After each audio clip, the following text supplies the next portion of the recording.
Donc, je vais donner premièrement une petite description, une petite présentation sur les coraux autour de l'océan Indien. Et ensuite, on a la chance d'avoir quatre speakers, conférenciers qui sont avec nous et dont leurs expertises sont sur la restauration des coraux. Donc, on aura le plaisir de les entendre. Donc, je vais commencer avec la petite présentation.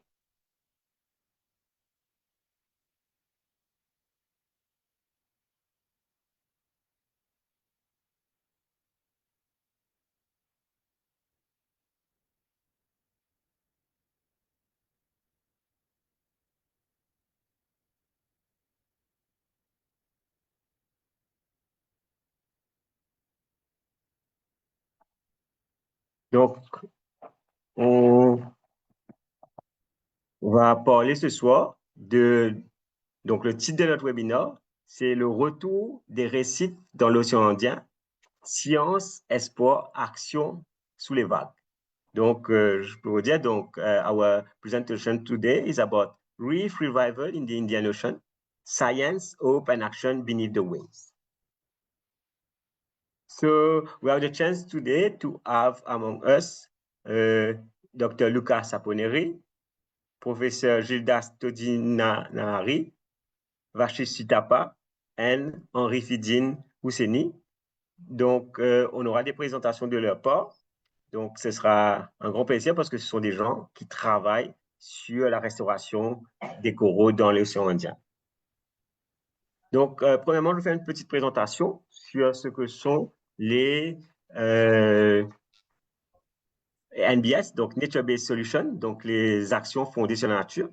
Donc, généralement, ce sont des actions qui sont faites pour adresser des challenges comme le changement climatique, la santé humaine, la sécurité alimentaire et l'accès à l'eau, et aussi la réduction des risques naturels. Donc, tout ça a pour but le bien-être humain et des avantages pour la biodiversité. Donc, des exemples de Nature-Based Solutions sont l'agriculture régénératrice, l'utilisation des bâtiments verts, la restauration des coraux, la replantation des forêts et la replantation des mangroves. Donc, les écosystème-based adaptation sont une forme spécialisée de nature-based solutions. Donc, ils font plus usage de l'écosystème et de la biodiversité. Si on prend par exemple l'érosion côtière, donc pour résoudre ça, ce serait plus adapté d'utiliser un écosystème adaptation comme replanter les mangroves ou restaurer le récif corallien, plutôt qu'utiliser des plantes exotiques comme les philaos ou des structures faites par l'homme comme des gabions.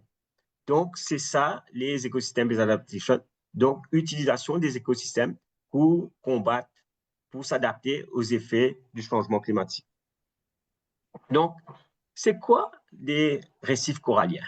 Donc, si on va à la définition de Oxford, ce sont des structures submergées composées de coraux, de matériaux organiques en calcaire. Ils sont généralement résistants aux vagues. Ils sont construits à partir des restes squelettiques, des polypes coralliens et d'autres organismes calcaires. Mais nous savons que le récif corallien, c'est beaucoup plus que ça. C'est un écosystème vivant, dynamique. C'est une communauté d'organismes vivants, le côté biotique, qui vit en accord avec le côté abiotique, le non-vivant, dans cet environnement-là. Et il y a des interactions entre ces deux systèmes biotiques et abiotiques. Et à travers cela, il y a des mouvements d'énergie et aussi des cycles de nutriments qui permettent au récif corallien de se maintenir. Donc, si on parle de composants biotiques, ce sont surtout les mammifères, les reptiles, les poissons, les mollusques, les invertébrés, les coraux, les algues, les bactéries, alors que le côté abiotique, ce serait plus la température, la luminosité, la salinité, les nutriments, la partie non vivante comme les coraux morts, les coquilles d'escargot, le sable, tout ça sont des parties abiotiques et les deux vivent ensemble et on a des échanges et c'est ça qui fait l'écosystème corallien. Donc, on a trois types de récifs coralliens. Les récifs coralliens barrières, qui sont généralement autour des côtes et qui sont généralement séparés de la côte par un canal d'eau. On a les atolls, qui sont généralement en forme de cercle, donc, et il n'y a rien à l'intérieur là parce que la masse qui était au milieu a été submergée, donc il ne reste que les récifs coralliens autour. Ensuite, on a les récifs fringents, qui sont, eux, des récifs qui se forment autour des masses de terre. Donc, pourquoi les récifs coralliens sont importants? C'est un écosystème critique pour la biodiversité et l'humanité. Donc, environ 1 million de personnes vivent directement des récifs coralliens et c'est leur moyen de subsistance. Et les récifs coralliens nous donnent environ 9,9 trillions de dollars par an en termes de fourniture et de services. Donc, les récifs coralliens couvrent environ 0,1% du plancher océanique, mais ils contiennent presque 25% de toutes les espèces marines qu'on trouve. Donc, c'est un écosystème fondamental car il compose environ 4000 espèces de poissons et plus que 800 espèces de coraux. On a sur la map en bas, on voit que les coraux sont généralement entre les zones tropicales. Donc, pourquoi est-ce que les récifs coralliens sont importants? C'est des barrières naturelles qui absorbent la force des vagues. Elles protègent les côtes des érosions et des cyclones, aussi des inondations.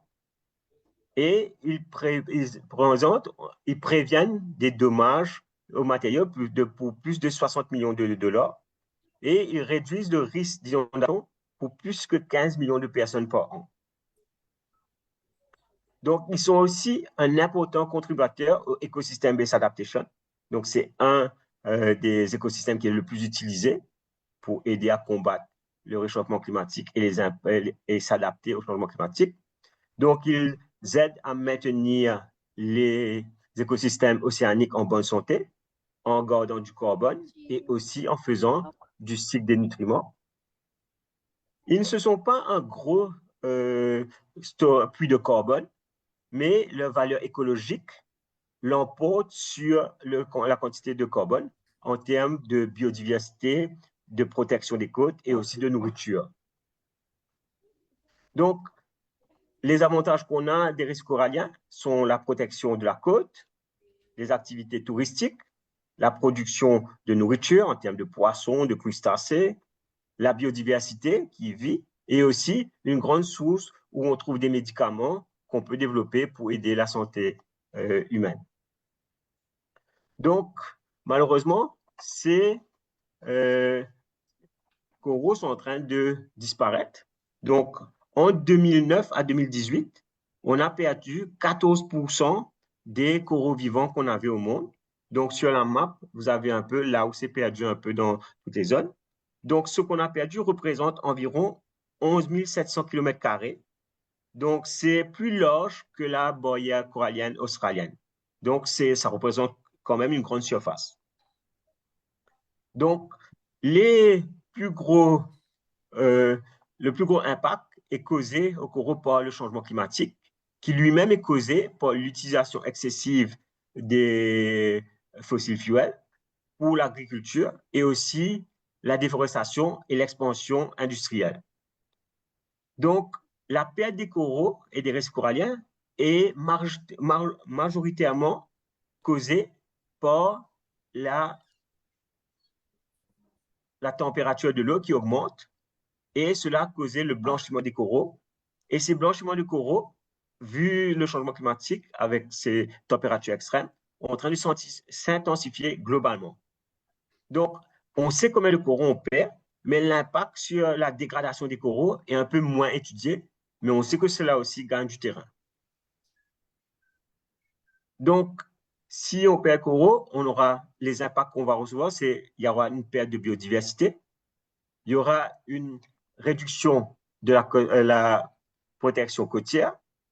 Il y aura moins d'opportunités pour faire des recherches en termes scientifiques et pour trouver des médicaments. Il y aura une vulnérabilité accrue envers les changements climatiques. On aura une perturbation des écosystèmes, des systèmes écosystémiques. On aura potentiellement une perte dans les moyens de subsistance. Il y aura le côté économique ne va pas augmenter autant et il y aura une perturbation aux communautés qui vivent sur les côtes.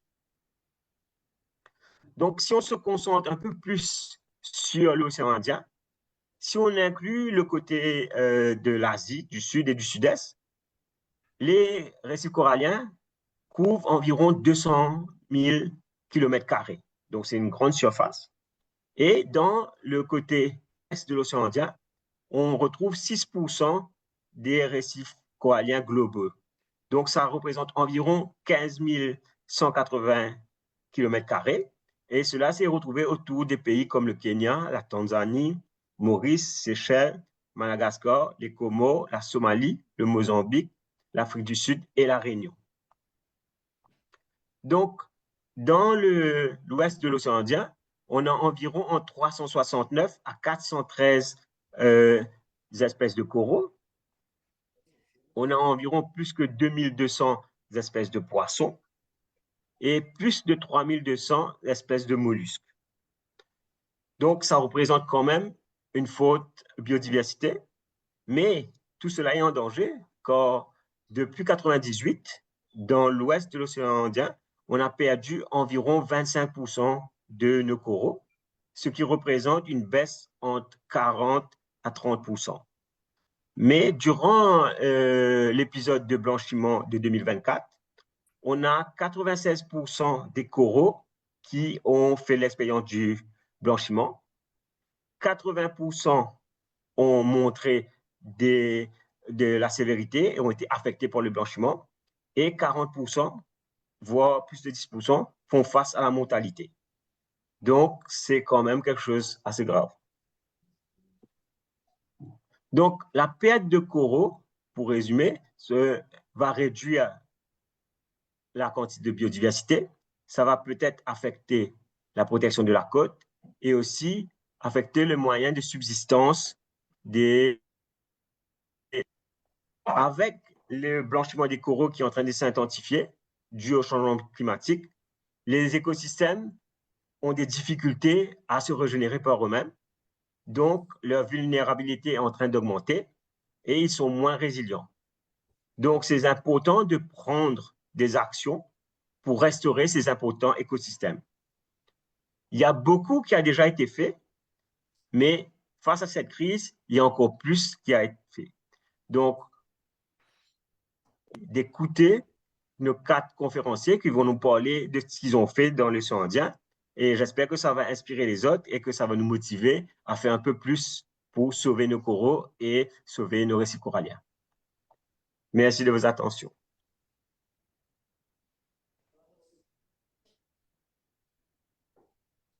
Donc, maintenant, on va passer à la présentation du docteur Lucas Saponori.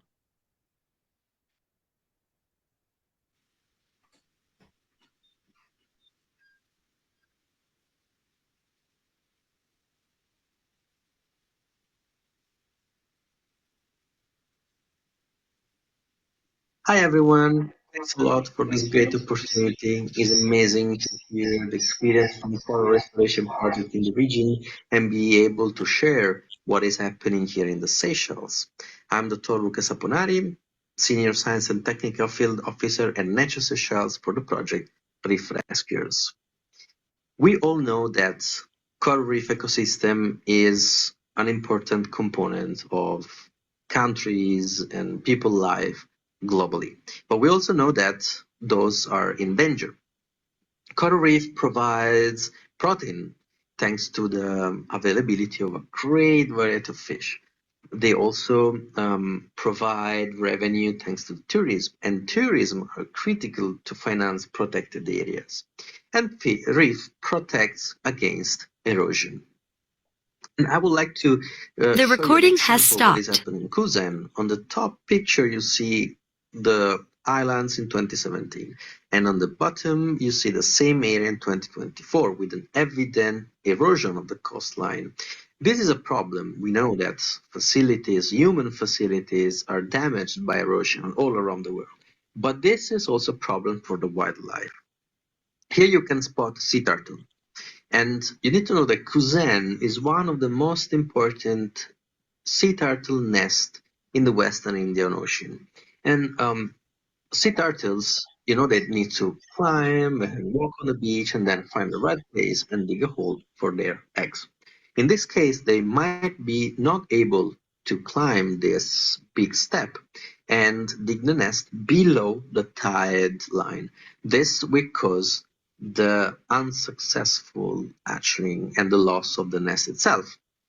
Or if they're able to climb, since there is no space on the sand, they will walk inside the forest and nest there. And we know that soil will definitely negatively impact the success of the hatchling. So this is a big problem, not only underwater, losing corals and marine biodiversity, but also on land. And because of this, Nature's Seychelles decided to start a project in 2010 called Reef Rescuers to restore the reef function within the Kuzen Island Special Reserve. The project has been successful, covering 1.14 hectares with outplanted corals around 50,000, with an average increase in coral cover and fish abundance of around 10% in the last 4 years. Thanks to the stocking and growing of 90,000 corals belonging to 34 species growing on 21 floating mid-water nurseries. Not only underwater, but also the involvement of people, kids with a workshop and a presentation in schools, but also international local organizations that come here to get training on coral restoration, and scuba diving training to bring people and kids closer to the underwater world. We also have collaboration with the universities. We host students for their master thesis to help us implementing the knowledge in the coral restoration, but also ecology of coral reef. So we try to share whatever we learn in Congress, symposia, workshop, or publication of papers. But obviously the project has also challenges. For example, here on the left, you see a picture of the restore site in 2016 with bleached corals, and on the right, one of our donor sites in 2024 with another coral bleaching event. And those events are decreasing the coral cover. We're losing huge areas of coral reef and all the associated organisms. We also have local chronic challenges and issues, such as the invasion of microalgae, such as sargassum. Here, the white arrow is indicating a bar, just for you to have a reference of the site. This is one of the restoration sites.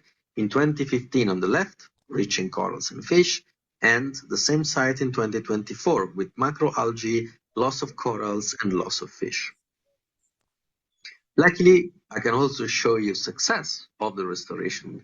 Some of our restoration sites are increasing coral cover and fish.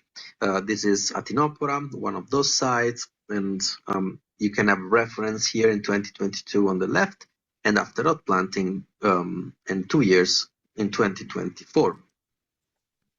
You can also see a coral that in 2024 was bleaching. This is just to show you how sometimes natural corals are bleaching, but thanks to the selection of corals that are more thermotolerant, we can have outplanted corals surviving the bleaching. And this has been also shown by numbers. We had around 98% of survival corals during the bleaching, outplanted corals, and around 80% of natural corals being affected by the bleaching.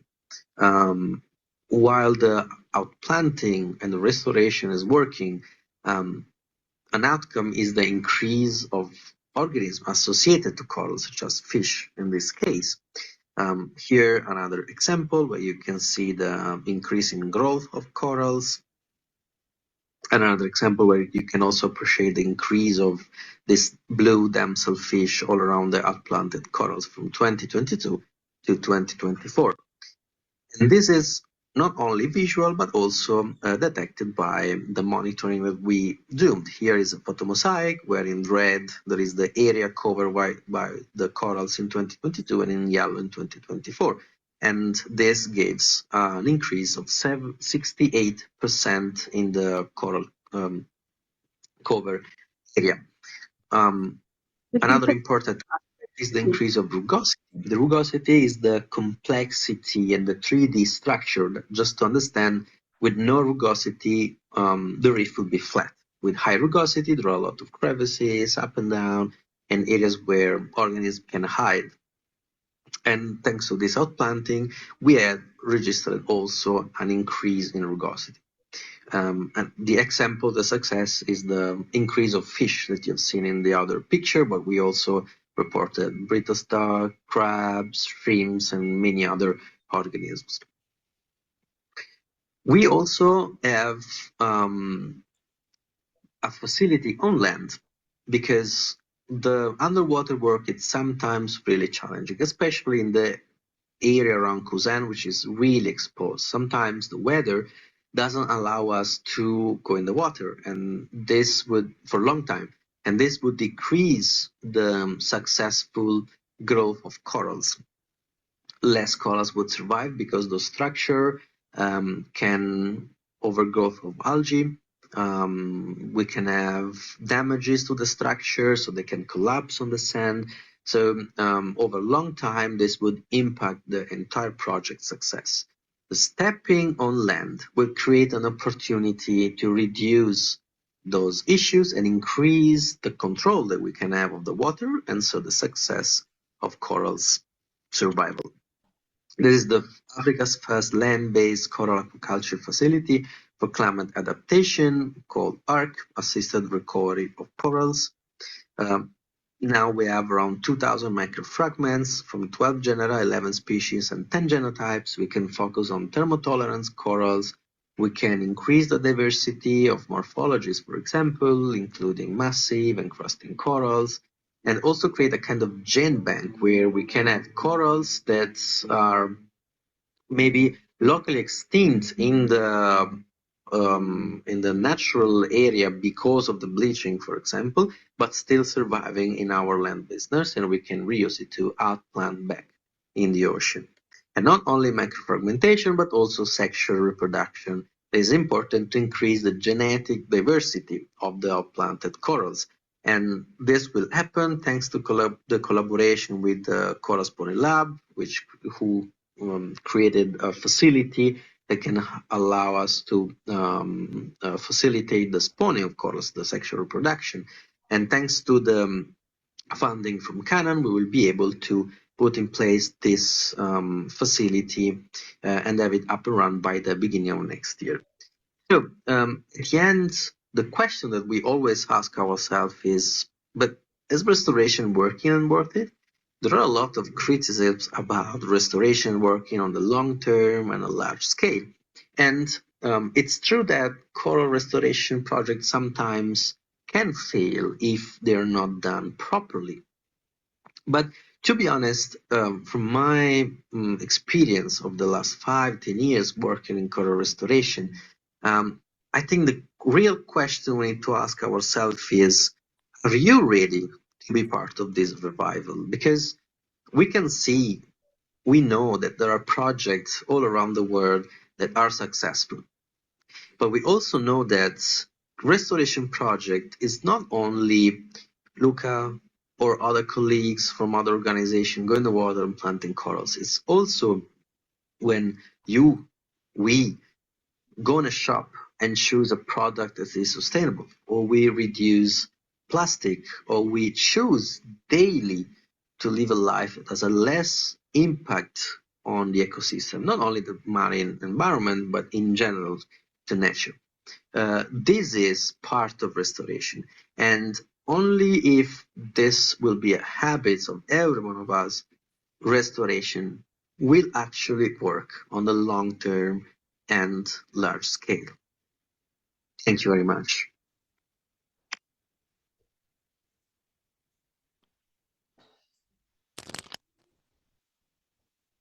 So,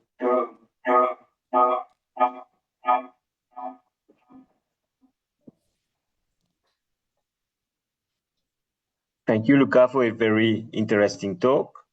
So, if we have any questions, please just either talk on the live to Luca, and if it's in French you want to translate, I'm happy to translate the question. And if not, you can type it in the chat, and hopefully I can read it to Luca and Luca can answer. So, so we already had some question, I think, on Facebook. So the question is, how engaged and committed are the local communities in the area? So I think that's more for you, Luca. Yeah, thank you, Nicholas. Luckily, it is growing. This is a really important aspect.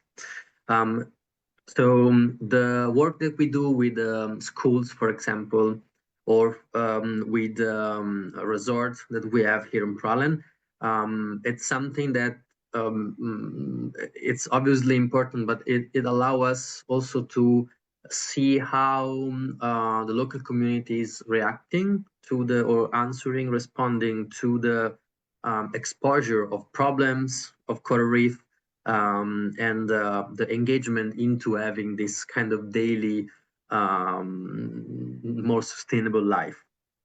And obviously there are a lot of challenges, there are a lot of issues, but luckily, on the positive side, we are seeing that this is changing. A lot of students, so young people, are engaging in projects not only with the marine environment, but also with land restoration, mangrove restoration, or awareness, or working with child. So we are seeing this growing, and that's very important. Okay, thank you. And then in the chat, I see there's a question about how can coral reef reduce erosion and agriculture?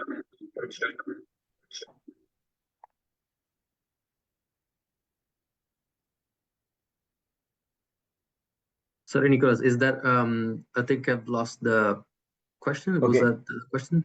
So it was, there was a question of how can coral reef reduce erosion and agriculture? So I don't know if you can reply to that, or. Well, I guess in case agriculture is happening nearby the shore, so I guess the land, if the land is impacted by the loss of coral reef, so by erosion, obviously that's a long-term big impact, because I guess it's reducing the effectiveness of the agricultural activities. The thing is that coral reef will take a long time to recover a function, and in this case the function is erosion. So it's imperative to start now to restore, but also changing our habits. The active restoration can speed up this process. Like some projects are using 3D structure that placed in the water can kind of simulate the effect, the function of the reef as a barrier. Obviously, this is a kind of cost activity, the high cost activity. But if governments are involved and they can provide support with that, this could be one of the maybe fast solution. Okay, thank you. And then we have another question in the chat. What would be the most effective next step in establishing a practical long-term partnership between your NGO and purpose-driven small and medium enterprises in Mauritius? Yeah, well, obviously getting in contact, that's the first things. We're really open to any collaboration. We organize training. If there are, for example, fundings, we can have a training also in-house. So like having people here that can get training in field and also land-based restoration. So in water, sorry, and land-based restoration. So we're very open to have and give this opportunity to everyone. So one last question, and then if you want, you can continue to answer on the chat. So when the corals undergo bleaching, what happened to the zooxanthellae? Do they die or else? Okay, so in that process, let's say in a few words, the zooxanthellae are expelled outside the coral. And in case the stress goes, let's say the coral is bleached, but still alive.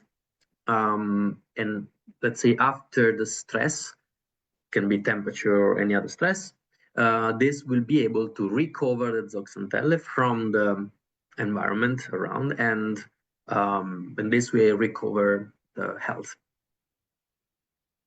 Okay, thank you, Lucas. So like I said, there's a question on the chat if you want to continue to answer to that. If not, we'll give time to the next, the time after all the presentation. So now we're going to pause to our next. Thank you, Lucas. We're going to pause to our next speaker. So we're going to have a talk by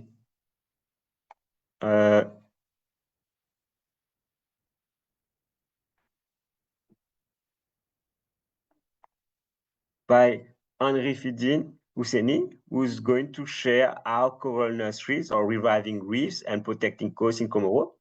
Donc, Henri Fidine va nous parler de comment les pépinières de coraux font revivre les récifs sur la côte aux Comores.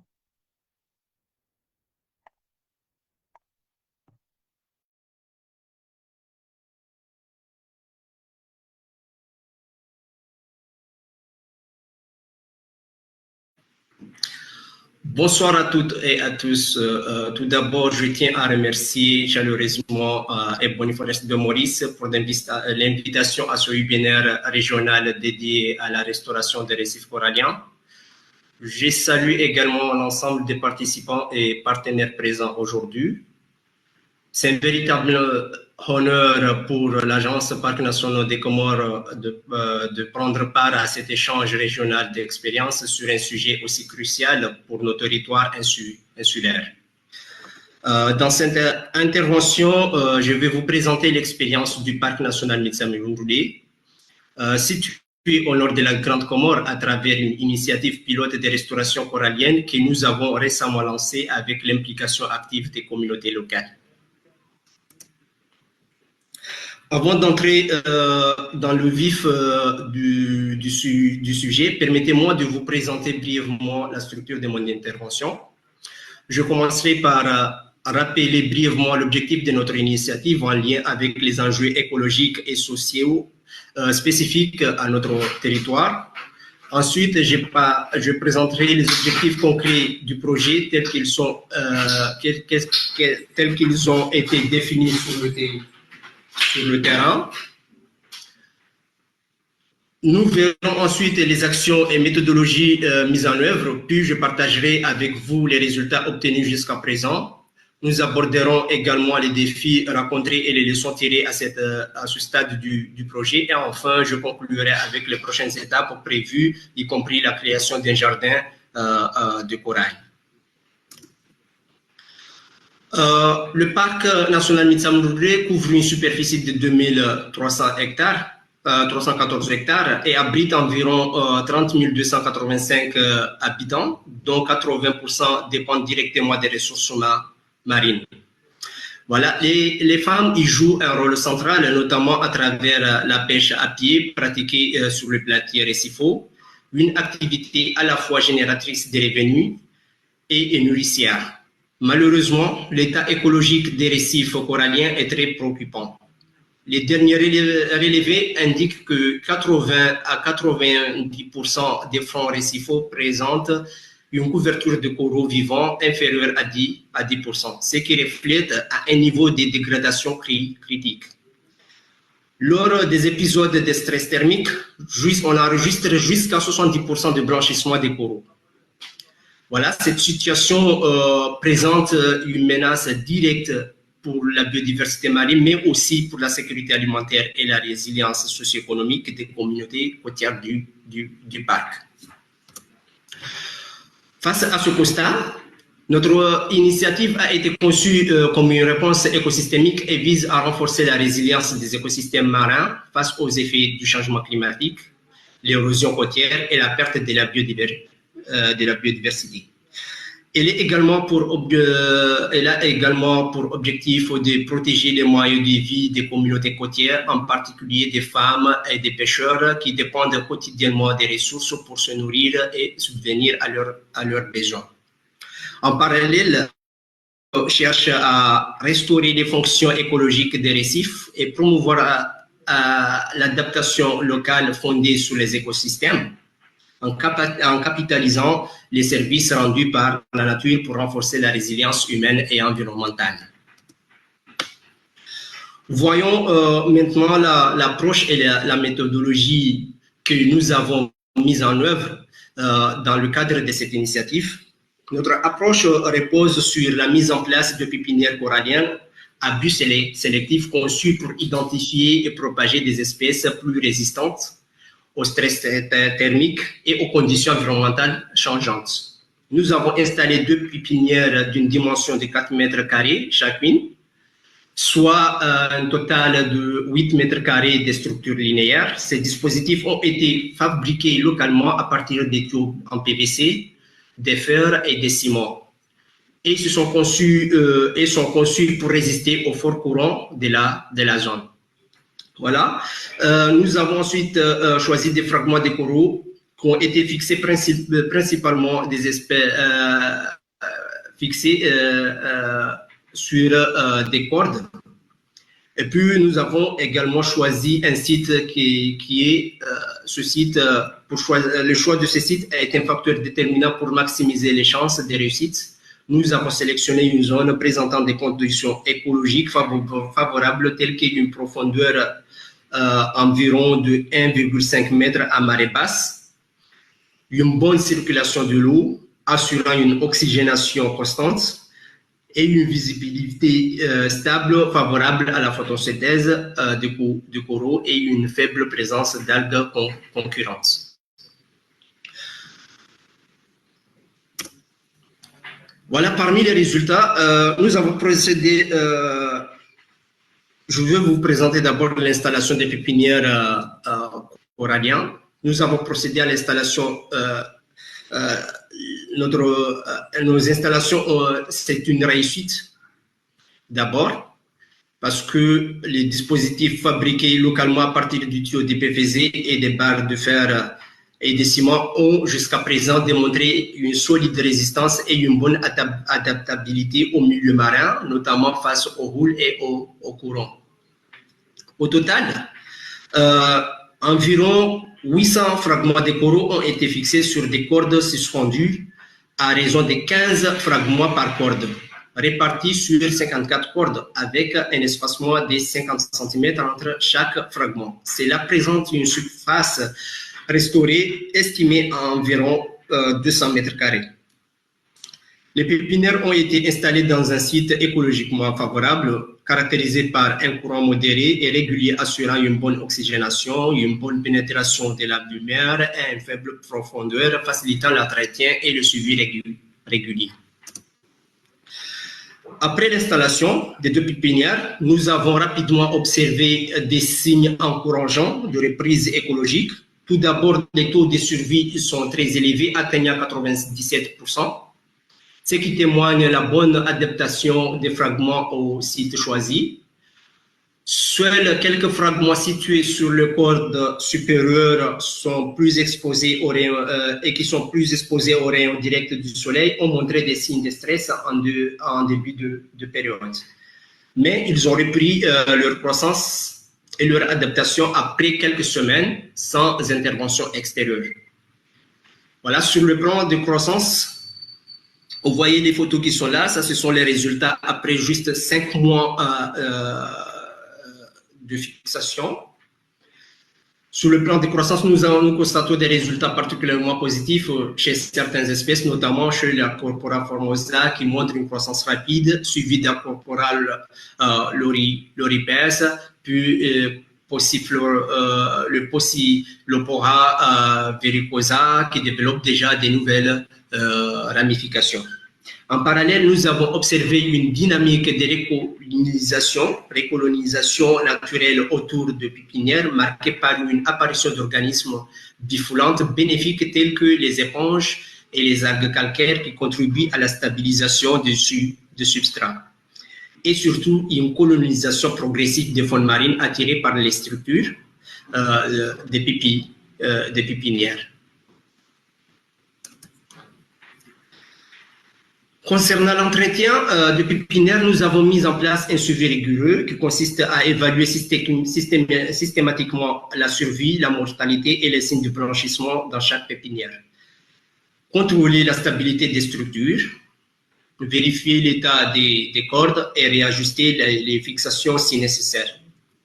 Parallèlement, nous effectuons un nettoyage qui cible les algues filamenteuses et autres organismes nuisibles à l'aide des outils simples tels que des brosses à dents, des brosses plastiques ou des couteaux de cuisine parfois.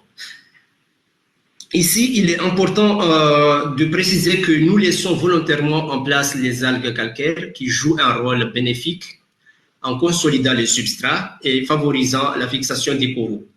Voilà. Un autre point positif est le choix judicieux du site, comme on l'a montré en tout début, qui nous a permis de réduire la fréquence des interventions, des suivis qu'on effectue tous les jours. Cela présente un gain de temps considérable pour l'équipe, tout en maintenant des conditions optimales pour la croissance des fragments. Voilà, comme tous travaux, notre initiative, nous avons confronté à un certain nombre de défis techniques et organisationnels, mais qui ont aussi été riches en enseignement. Tout d'abord, l'un des principaux obstacles a été l'absence de données précises sur la croissance des fragments. Nous n'avons pas pu mesurer la croissance linéaire ni planaire des coraux, ce qui limite aujourd'hui notre capacité à analyser les tendances de développement, à détecter d'éventuels ralentissements et ajuster nos techniques en conséquence. Nous avons également dû faire face à des contraintes humaines matérielles, notamment un effectif limité pour assurer un suivi fréquent et détaillé sur le terrain. Malgré cela, plusieurs leçons positives ont été émergées. Voilà, par exemple, le choix du site et des espèces coralliennes s'est avéré pertinent. La survie est très élevée, la croissance est rapide, surtout chez la Corpora formosa et Passylopora verrucosa. Voilà aussi pour le cas des structures, des dispositifs qu'on a mis en place. Les structures construites à base de PVC ont montré une excellente résistance aux courants et aux conditions marines. Après cette phase réussie, notre ambition est désormais de passer à l'échelle tout en renforçant les acquis. Voilà, nos prochaines étapes, ce que nous allons faire se distingue par la mise en place et la création d'un jardin de coraux avec l'appui des Corail Garden Conservation de Maurice et du programme Varuna, qui vont nous accompagner pour mettre en place un jardin de coraux. Ce jardin constituera un récif de restauration pilote où seront transférés les fragments matures issus des pépinières actuelles. Il servira à la fois d'outil de sensibilisation, de suivi scientifique et de démonstration pour encourager et sensibiliser les communautés et les différents acteurs. Donc, à moyen terme, entre 2025 et 2030, nous visons la restauration de 1,5 hectare de récifs coralliens répartis sur 2 sites prioritaires. La planification se fera par étapes annuelles à raison de 0,3 hectares restaurés par an, avec l'objectif de mobiliser 6 pépinières supplémentaires chaque année. Nous allons également diversifier les méthodes de restauration en testant la fixation directe sur le substrat naturel, les bouturages sur table de culture et la transplantation des fragments résilients post-blanchissement. Donc, pour conclure mon intervention, je tiens à remercier l'équipe Ebony Forest de Maurice pour l'organisation de ce webinaire et pour nous avoir donné l'opportunité de partager notre expérience à l'échelle régionale. Un grand merci également à nos partenaires, en particulier le programme Varuna qui a soutenu cette initiative, ainsi qu'à Koragua Garden Conservation de Maurice, et tout spécialement M. Suraj pour son assistance technique qui nous a beaucoup aidé pour réaliser ce travail.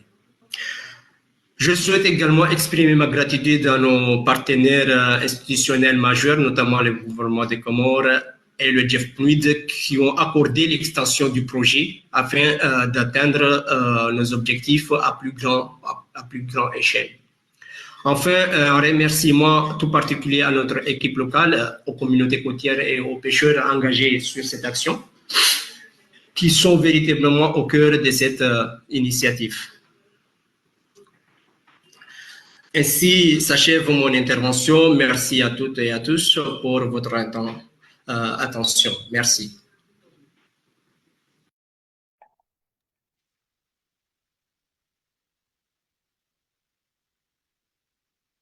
Donc, merci beaucoup, Henri Fizine, pour cette présentation assez intéressante. Donc, là, j'ai vu qu'il y a déjà des questions. Donc, la première question, c'est comment les Comores ont intégré le SDG 14, donc la vie sous l'eau, dans leurs efforts de conservation et quelles sont les pratiques qu'on aurait pu utiliser, qui sont faites aux Comores, qui auraient pu être utilisées à Maurice.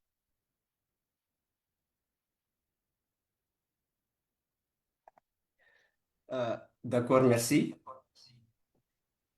Ben, je vais commencer par comment les Comores ont intégré l'objectif 14 euh,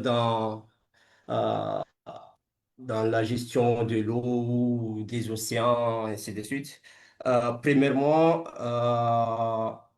c'est d'abord en classant une très grande partie. Actuellement, nous avons jusqu'à 11% de notre territoire classé en aire marine protégée dans l'ensemble du territoire national, dont il y a le parc marin à la Grande Comore et d'autres parcs marins dans les autres îles, notamment à Moïli, le parc Moïli. Il y a pas mal d'activités aussi qui sont, ou des actions, ou des programmes, des grands programmes qui se réalisent au niveau national, qui intègrent cet objectif 14 dans le plan Comores émergent, notamment l'écotourisme, la valorisation des sites. Il y a pas mal de choses, de pêcherie, il y a pas mal d'actions qu'ils ont prises en compte. Maintenant, je pense que en termes de restauration de coraux, au niveau national, c'est la première expérience qui s'effectue au niveau national. Donc, chez nous, c'est une innovation d'abord. On est dans une phase d'expérimentation et pilote comme ça. au fur et à mesure, on va voir comment est l'évolution et améliorer dans les prochaines années à venir. Mais déjà, on a des objectifs à atteindre d'ici à court terme. Deuxième Merci. question. Mhm. Deuxième Oui. question, c'était quoi? C'était comment, pardon? Donc, le deuxième, c'est quelle action vous avez fait au Comores qui peut être utilisée ici à Maurice? Sachant que nous n'avons pas déjà assez d'actions que nous avons mises en œuvre, à part les pépinières que nous avons installées pour le moment. Donc, on n'a pas assez d'expérience là-dessus. Mais on peut vous recommander quelques partenaires qui sont au niveau régional. Le cas de Madagascar, nous avons certains de nos collègues ont eu la chance d'aller visiter Atuliar avec Monsieur Gildas. Il y a une possibilité de demander à partir des programmes qui existent dans la région, demander des échanges pour aller visiter dans les autres pays de la région, ce qu'ils font dans la restauration. Je peux citer le programme, par exemple, Recos, Varuna, qui favorise ce genre d'action, qui peut vous aider ou vous orienter à trouver des partenaires pour vous assister là-dessus. OK. Et donc, une autre question, c'est euh, est-ce qu'on sait combien de fragments de coraux il faut pour restaurer environ 1 hectare? Bon, pour le moment, nos calculs, on a... euh, tout dépend aussi de la technique que vous allez utiliser. Nous, on se dit que après, quand on va mettre en place les jardins de coraux, au lieu d'utiliser des robes et des filets, des trucs, ainsi de suite, pour le moment, on va utiliser euh, des spirales les araignées, on va utiliser des araignées et on n'a pas encore des chiffres, mais quelques estimations qui ne sont pas encore, parce que ça dépend aussi de la croissance du coraux et ce que nous voulons couvrir, si on veut que ça soit aéré ou je sais pas, tout dépend, tout dépend. Tout dépend de la technique, tout dépend aussi de la façon dont on va faire les écartements, tout ça. Donc, on va prendre une dernière question. Ensuite, on va passer à l'autre. Donc, la dernière question, c'est est-ce que vous avez fait du monitoring, du suivi sur les différents paramètres comme le changement de climat, surface, euh, le- le- l'acidification des océans pour mettre en corrélation avec la, euh, la pousse des coraux? Malheureusement, non. En tout début de projet, euh, bon, ce que nous effectuons souvent, ce sont les suivis écologiques pour évaluer l'état de santé des récifs, les couvertures et ainsi de suite. On n'a pas fait tous ces études-là ou euh, ces monitoring pour savoir l'état, mais on a choisi l'un de nos meilleurs sites qui présente des conditions et des facteurs qui sont toujours favorables à la croissance des coraux pour installer les pépinières. Maintenant, on a envisagé, parce qu'il nous manque aussi certains moyens, on a suggéré de nous acheter quelques outils pour la mesure de la température, ainsi de suivre l'évolution de la température, du changement des eaux, et ainsi de suite. Mais pour le moment, Ok. on n'a pas de données là-dessus.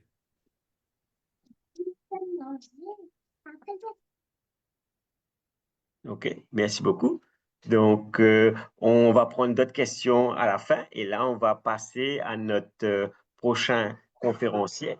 Donc, notre prochain conférencier, c'est le professeur Gildas Todi Hari qui va nous parler sur les stratégies qui sont utilisées pour la restauration corallienne à Madagascar.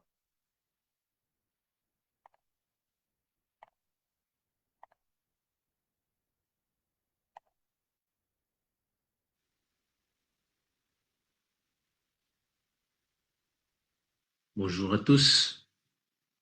Donc, je suis Gildas Studnanahar, enseignant-chercheur à l'Université de Tullard, à l'Institut halieutique et des sciences marines.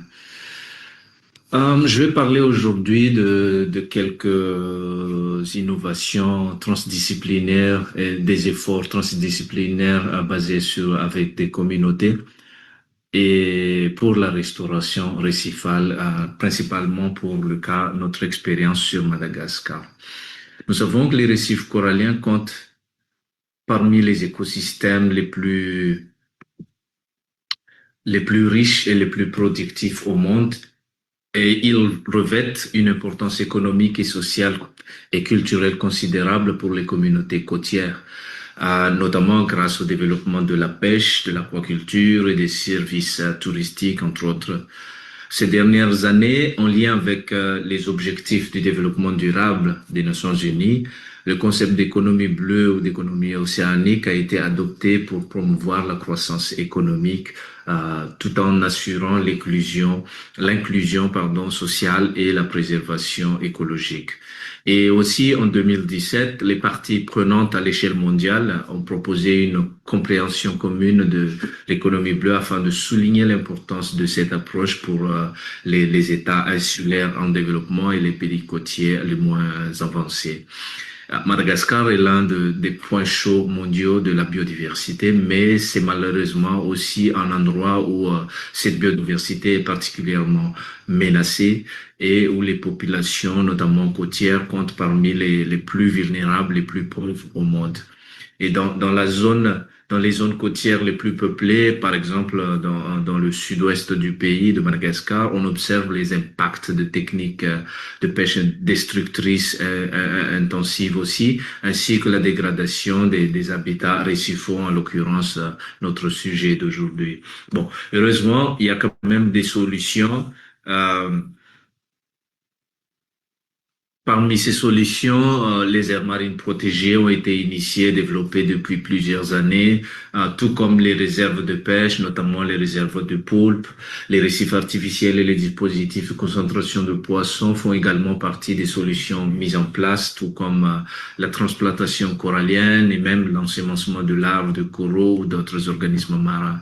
Toutes ces solutions proposées présentent une certaine efficacité, chacune en fonction du contexte.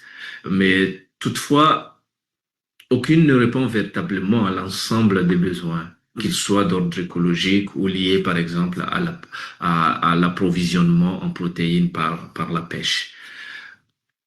Notre dernier article, qui présente les résultats de la première évaluation de l'efficacité de la cogestion des aires marines protégées, pour ne parler que des aires marines protégées, entre les communautés et une ONG, indique une faible capacité des gestionnaires locaux et cette faible capacité constitue la principale faiblesse, on va dire, entravant une prise de décision plus efficace. En fait, l'une des conclusions les plus marquantes est que l'ONG internationale, en fait, qui co-gère les aires protégées marines avec les groupes de gouvernance locaux, détient plus de 50% du pouvoir décisionnel, indirectement ou directement. Beaucoup d'autres facteurs sont en jeu, évidemment. Et par ailleurs, plusieurs initiatives sont en cours également, mises en œuvre par différentes entités étatiques, privées ou encore des ONG, mais elles restent particulièrement dispersées, sans directive claire ni réelle synergie dans la pratique. Et comme mentionné précédemment, les techniques de restauration doivent répondre à des objectifs spécifiques et être adaptés à chaque situation et au contexte local. Et dans la région du sud-ouest de Madagascar, l'exemple que je prendrai ici, l'une des principales pressions exercées sur les récifs est liée à la pêche récifale en raison du très grand nombre de pêcheurs traditionnels présents, les plus élevés de tout le pays. Dans ce contexte, le poisson représente en réalité le maillon le plus important, le maillon central. Et la question est donc, comment s'assurer que la biomasse halieutique reste suffisamment élevée pour répondre aux besoins du pays, sachant que environ 80% du marché est alimenté par la pêche traditionnelle. Donc, la nouvelle approche que nous apportons ici ne consiste pas seulement à restaurer le récif naturel, mais à combiner la restauration de la biodiversité récifale avec l'utilisation de récifs artificiels. Dans ce cas particulier, les récifs artificiels sont principalement utilisés pour restaurer la ressource halieutique en fournissant de nouveaux sites de pêche aux communautés locales. Mais si on y réfléchit sérieusement, l'installation des récifs artificiels dans ou à proximité des récifs naturels peut en réalité accroître la pression de la pêche, car la majorité des récifs artificiels sont conçus pour agréger les poissons, et la vraie question est donc la suivante. Est-ce que les récifs artificiels se contentent d'agréger les poissons ou créent-ils réellement de la biodiversité? Et dans le premier cas, s'ils ne font qu'agréger les poissons, ils risquent d'accentuer la pression sur la biodiversité car ils rendent les poissons plus faciles à capturer pour les pêcheurs. Et si au lieu de favoriser une pression accrue, nous ensemencions les récifs artificiels avec de la biodiversité issue de récifs naturels encore en bonne santé. Et c'est justement l'idée derrière l'utilisation des structures autonomes de surveillance des récifs coralliens appelées communément ARMS ou Autonomous Reef Monitoring Structure, pour restaurer la biodiversité récifale, les rendements de la pêche et par extension donc la sécurité alimentaire et la santé humaine. En fait, les ARMS, qui sont des collecteurs standardisés en 3D de la vie marine, c'est des outils scientifiques, les ARMS classiques, en fait, sont fabriqués en PVC, mais nous les avons adaptés au contexte local en les remplaçant par des ARMS en calcaire, donc qui viennent des pierres disponibles localement. Deux raisons principales motivent ce choix. Donc, tout d'abord, les arbres en PVC sont très coûteux et ne sont pas disponibles à Madagascar, ce qui en augmente aussi le prix. Et de plus, ils sont plastiques, donc un matériau qui pose déjà problème dans de nombreux cas à l'échelle globale. Les arbres calcaires représentent une alternative idéale car ils sont naturels, imitent mieux le substrat des récifs naturels, et sont facilement disponibles à Madagascar, donc moins chers aussi. Donc, des centaines de ces ARMS sont ensemencés donc sur des récifs en bonne santé afin de collecter la biodiversité, c'est son rôle. Et après une année au moins, ils sont déplacés vers des récifs artificiels constitués d'agrégats de pierre et installés sur des sites choisis en concertation avec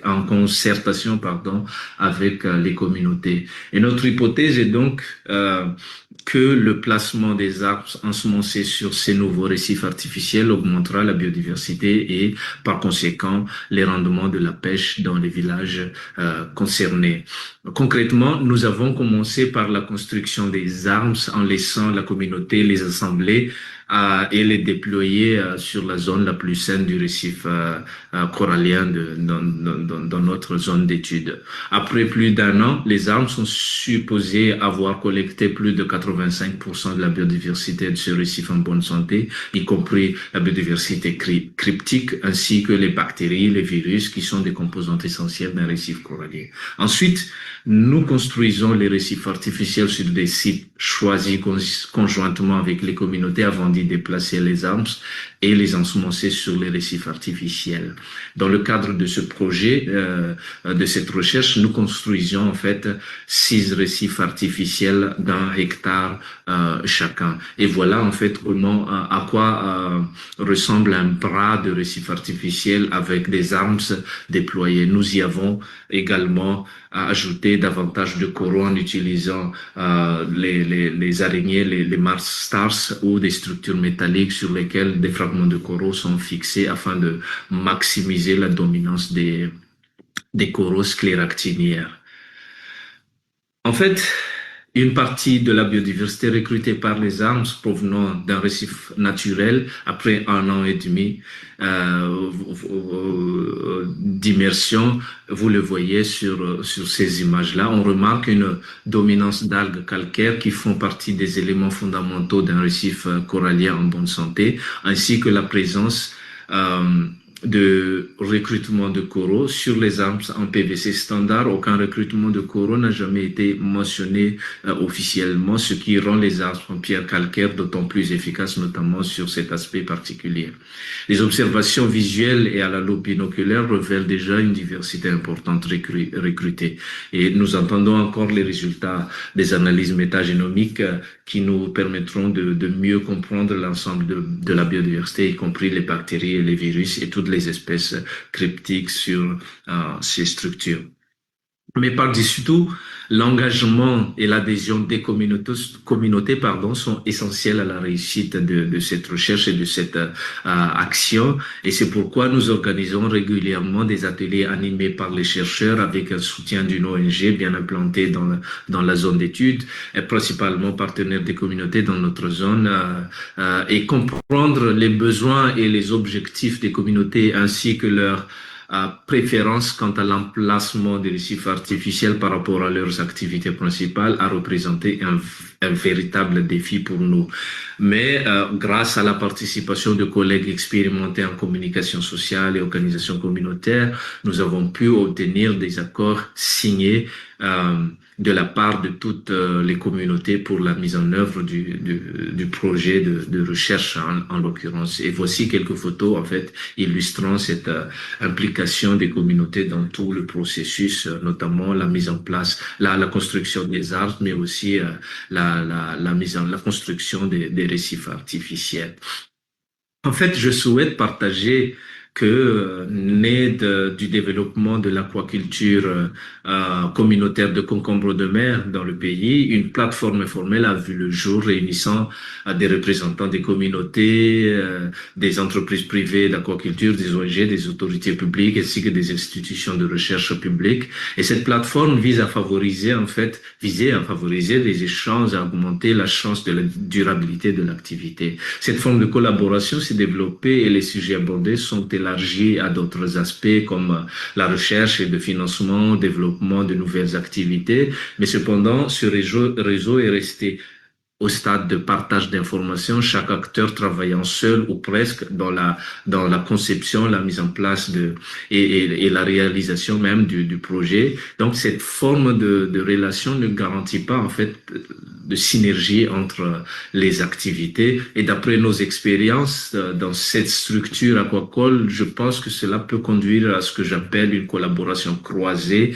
un type de collaboration qui favorise souvent l'interférence dans une activité qui ne révèle pas directement du champ de compétences du porteur de projet. Et cela engendre un chevauchement des actions entre différents acteurs, parfois dans un même endroit, dans un même village, et ce qui rend aussi l'utilisation des ressources humaines et financières moins efficace. Et dans ce contexte, les récifs coralliens et la résilience des communautés côtières risquent d'en sortir perdants, en fait. Donc, afin d'éviter ces chevauchements, nous avons proposé un partenariat légal sous forme de relations contractuelles impliquant la coopération étroite entre deux ou plusieurs institutions. Et ces institutions doivent avoir en fait des missions et des responsabilités définies et partagées simultanément. Cela permettrait une coopération synergique plutôt et des activités imbriquées plutôt que en se chevauchant.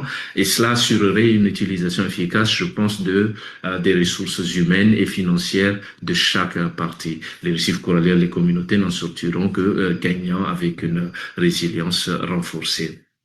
En effet, si l'on considère que le socio-écosystème marin est un système extrêmement complexe, en particulier les récifs coralliens, cette représentation que vous voyez ici intégrée de l'usage, de l'éducation, de la conservation de récifs coralliens nous a permis d'analyser en fait de manière inclusive et approfondie comment les différents projets sont réellement mis en œuvre et si les résultats attendus répondent aux attentes des communautés concernées ainsi qu'aux implications pour la gestion des écosystèmes et des ressources marines. Et les utilisateurs directs, c'est-à-dire les communautés, exploitent les ressources via la pêche et l'aquaculture, entre autres, tandis que les entreprises privées d'aquaculture et d'exportation de produits halieutiques contractent directement avec ces communautés. Les institutions de recherche, les ONG environnementales jouent la plupart du temps le rôle de lanceurs d'alerte et elles formulent des recommandations sur l'urgence d'une gestion durable des ressources et des écosystèmes et sur la nécessité de mettre en œuvre des activités de restauration. Cette représentation peut même être observée à petite échelle ou à grande échelle au niveau d'un pays. Sans cadre légal et administratif suffisant de la part des décideurs politiques, évidemment, les acteurs locaux agissent et prennent souvent des initiatives à l'aveugle ou de manière isolée. Donc, nous avons appliqué cette approche que vous voyez ici, cette approche transdisciplinaire dans notre travail sur la mise en place de récifs artificiels avec des ARMS, ce qui nous a mis notre démarche, en fait, repose sur des décisions prises par les communautés locales, lesquelles incluent des paysans de la mer, des fermiers, des pêcheurs et des associations de femmes. Mais en réalité, ces décisions communautaires ont constitué le point de départ du projet. Et aujourd'hui, en tant que scientifiques, notre objectif est de les accompagner vers la réussite. Mais cela ne serait pas efficace sans la coopération avec les autres parties prenantes, notamment le secteur privé impliqué, comme je l'ai dit tout à l'heure, les acteurs de la restauration et les autorités publiques concernées, en l'occurrence le service de la pêche et de l'environnement et de la santé dans notre cas. Cette forme de coopération est non seulement indispensable, mais elle offre également des opportunités pour mobiliser des financements en vue de développer des activités de restauration plus ambitieuses et de construire davantage des récifs artificiels plus grands et pourquoi pas plus efficaces. Nous avons, en fait, on devrait même élargir le champ d'action vers des populations qui ne pratiquent pas les activités marines, car tout est lié, mais cela requiert encore plus d'ouverture et de synergie au niveau plus large. Est-ce qu'on y arrivera? C'est une question qu'on pose à tout le monde. Merci beaucoup.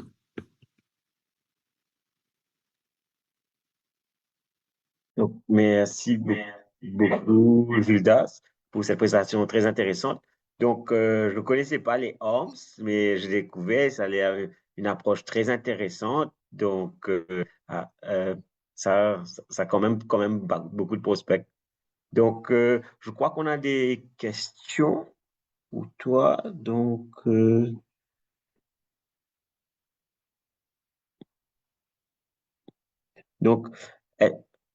est-ce que la conservation, les ONG qui font la conservation à Madagascar travaillent ensemble sur un même plan qui est partagé entre eux pour augmenter la chance de succès?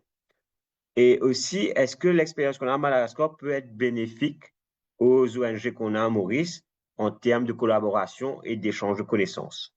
Et aussi, est-ce que le Home Project peut être utilisé à Maurice? Oui. Do you want me to answer it in English or en français, Nicolas? Ben, tu peux faire en français et s'il y a à traduire, on traduira. Ou, je pense peut-être que le français, c'est mieux. Ouais, on D'accord. demande en français. Oui, en fait, oui, pour dire qu'il y a quand même des ONG qui travaillent ensemble.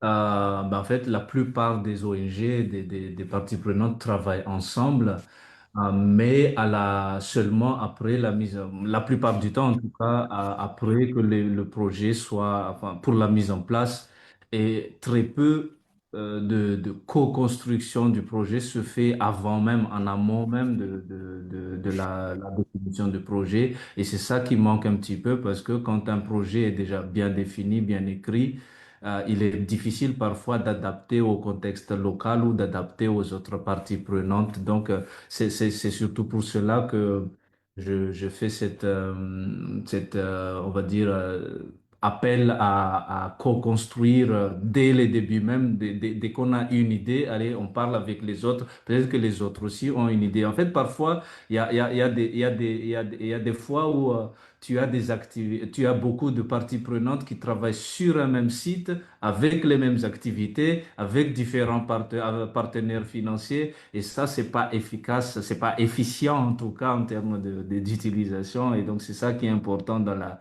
dans la co-construction avant même de débuter les projets. Et je pense que c'est quelque chose d'applicable. En fait, ça doit être appliqué un peu partout parce que tout est lié, encore une fois, comme je le disais. Ça doit être même international. Par exemple, je sais par exemple actuellement, on sait qu'à Maurice, vous avez un stylophora madagascariensis, donc cette espèce de corail n'est plus endémique à Madagascar, elle est à Maurice. Comment elle est arrivée là-bas? Ben, on ne sait pas, mais ce qui est sûr, c'est que la mer est liée, donc on doit faire quelque chose ensemble. Après, l'autre question, est-ce que le ARMS Project peut être appliqué à Maurice? Oui, évidemment, je pense. Mais encore une fois, hein, comme je l'ai dit tout à l'heure, là, on a utilisé cette technique parce que ici, dans le contexte à Madagascar, surtout dans le sud-ouest où on a fait l'étude, c'est le poisson. C'est vraiment comment augmenter la biomasse de poisson. C'est la question essentielle. Et donc, c'est pour ça qu'on a utilisé cette technique. C'est pas une technique qui va restaurer un récif dégradé, c'est une technique qui va restaurer plutôt une biodiversité et surtout la biomasse qui est ciblée ici. Donc, c'est applicable, mais est-ce que c'est ce que Maurice a besoin? Voilà. J'espère que j'ai répondu à la question. Et je pense, merci beaucoup. Donc, est-ce qu'il y a d'autres questions pour Gilda? Je pense que ça c'était déjà répondu. Donc, s'il n'y a pas de questions pour le moment, donc les gens sont invités à prendre la parole s'ils veulent bien sûr poser des questions. Mais si on n'a pas de questions, j'espère, Gilda, est-ce que tu vas rester avec nous? Ah, je vois, il y aura une question. OK. C'est une question relative au problème de récif corallien global. Est-ce que, comme au niveau de l'Australie, il existe une étoile de mer qui se nourrit de corail et qui augmente en nombre à cause de la hausse de la température de la mer et détruit les coraux à l'ouest de l'océan Indien? Donc, je pense qu'il parle de corallophones. Oui, j'ai vu la question. Je ne sais pas si l'étoile de mer, l'espèce d'étoile de mer qu'on a dans l'océan Indien augmente en nombre à cause de la hausse de la température, mais par contre, je sais qu'elle existe, cette espèce qui s'appelle Acatastea Contextaire. plancy, pas. Et effectivement, c'est une espèce qui mange le corail et ça fait partie des problèmes aussi. En tout cas, à Madagascar, je ne sais pas le cas de Maurice et des autres pays, Ah oui, ça fait chez nous partie. aussi. Oui, et en plus, le seul prédateur de cette espèce d'étoile de mer est très prisé, le triton, qui est le gastéropode triton, qui est très prisé pour le tourisme et tout ça. Donc, elle est quasiment, elle est très rare en tout cas dans le milieu marin. Donc, ce qui fait que la prolifération de l'espèce d'étoile de mer prédateur des coraux ne cesse pas. Voilà, entre autres. Merci. Donc, si on n'a pas d'autres questions, on va passer à notre prochain conférencier et j'espère, Gildas, que tu resteras avec nous pour pouvoir répondre à plus de questions après. Merci beaucoup. Donc, notre prochain speaker est Vaché Sitapa. Donc, lui, il va mettre l'emphase sur l'importance des projets qui sont dirigés par les communautés à l'île Maurice. Merci Nicolas. Tu m'entends, ça va? Oui, on t'entend. Merci, Vaché. D'accord, je vais share le screen.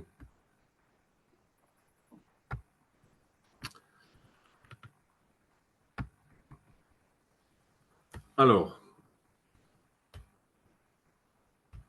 bonsoir à tous, je suis Vassif Sitapa, responsable du département scientifique à EcoSud. Et ce soir, je vais vous parler brièvement des expériences que nous avons eues à Maurice, en mettant un peu plus l'accent sur les avantages et surtout la nécessité d'impliquer les communautés locales dans les projets de restauration des récifs coralliens. Donc, pour commencer, quelques informations générales sur Maurice afin de mieux comprendre les réalités locales de la restauration corallienne. Maurice est l'une des îles les plus densément peuplées du monde. Forte densité qui signifie concrètement que chaque portion de côte et chaque récif corallien est constamment influencé par les activités humaines, que ce soit la pêche artisanale, le tourisme ou le développement côtier. De ce fait, aucun récif ne peut être considéré comme réellement isolé ou intact à Maurice. Donc, pourquoi impliquer les communautés locales dans la restauration? Compte tenu de cette omniprésence humaine, toutes les activités côtières, même celles qui sont réglementées ou pratiquées à petite échelle, ont un impact réel et mesurable sur les récifs. Les méthodes classiques de conservation, notamment la création de zones strictement interdites à toute activité, sont difficilement applicables à Maurice. À l'inverse, lorsque les communautés locales sont directement impliquées, cela favorise une meilleure application des règles, un suivi régulier sur le terrain et une prise en charge collective de la protection du récif. Autrement dit, à Maurice, la conservation des coraux et le bien-être communautaire sont intimement liés. Obstacle à une implication communautaire efficace. Donc, cependant, impliquer efficacement les communautés n'est pas toujours simple. Les populations côtières doivent souvent répondre à des besoins immédiats comme la pêche, le tourisme ou la navigation, qui prennent naturellement le dessus sur les objectifs de restauration à plus long terme. Donc un effet monétaire immédiat. Par ailleurs, des projets de restauration passés ont parfois un peu déçu les communautés, dû à un manque d'implication, et souvent les résultats n'étaient pas immédiatement durables, entraînant une certaine méfiance ou fatigue vis-à-vis de ces initiatives. Un autre défi majeur qui concerne les décalages entre les calendriers scientifiques généralement longs et les attentes communautaires qui sont souvent orientées vers des résultats plus rapides et tangibles.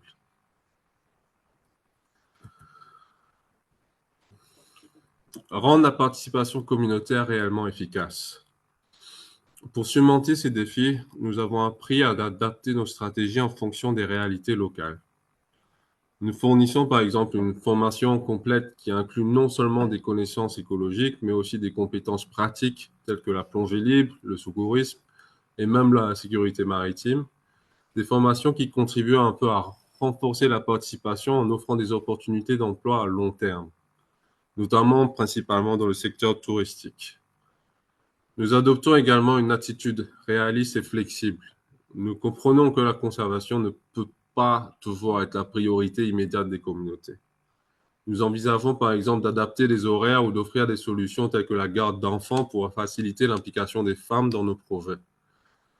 Et enfin, nous cherchons à assurer une répartition équitable des bénéfices en évitant de concentrer les opportunités sur quelques familles uniquement. Donc, on essaie de limiter l'emploi ou la participation de bénéficiaires dans nos projets à une personne par famille, autant que possible.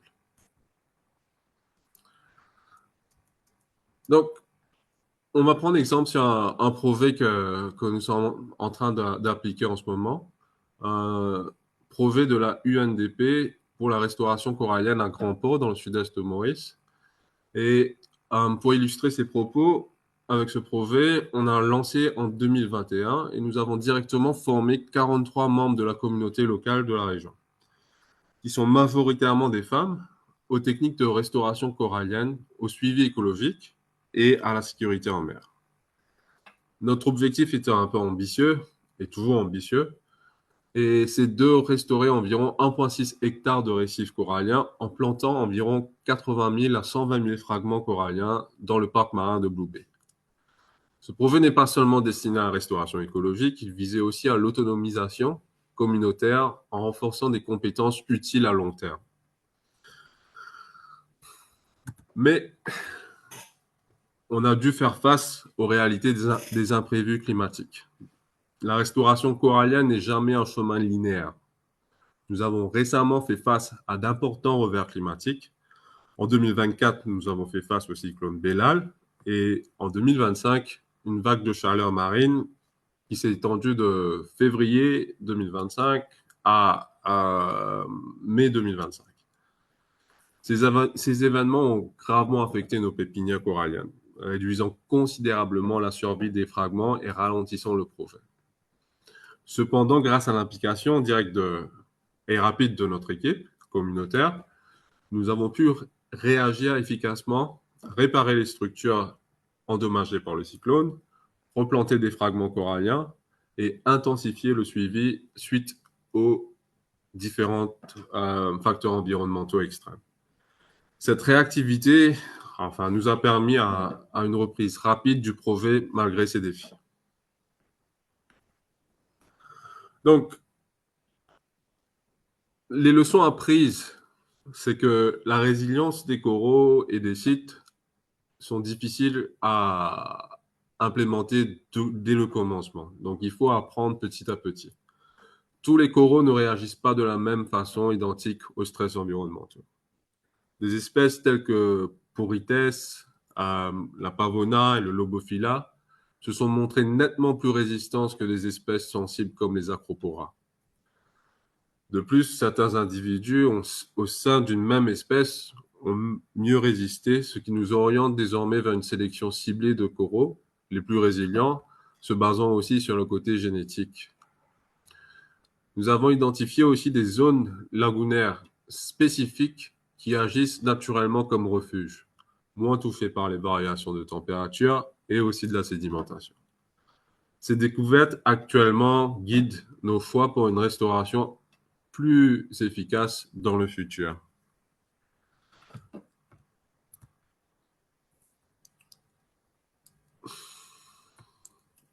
Donc, pour retourner sur la phase communautaire, les avantages concrets de l'approche communautaire, l'un des avantages les plus majeurs, c'est manifestement clairement durant ces crises. La participation locale a permis une récupération rapide après les revers climatiques, minimisant ainsi les pertes et les interruptions. Les bénéfices dépassent largement l'aspect écologique. Les femmes aussi ont acquis de nouvelles compétences valorisantes, la sensibilisation environnementale à grand port a augmenté et un réel sentiment d'appartenance envers nos bénéficiaires envers les coraux. Nous sommes aujourd'hui en bonne voie pour planter 10 000 nouveaux fragments cette saison et restons alignés avec notre objectif final pour 2026-2027. La leçon fondamentale est simple, une restauration ancrée localement et une restauration véritablement résiliente. Pour continuer un peu sur l'aspect communautaire et la vulnérabilité des communautés côtières, je voulais parler aussi de justice climatique et équité dans la restauration.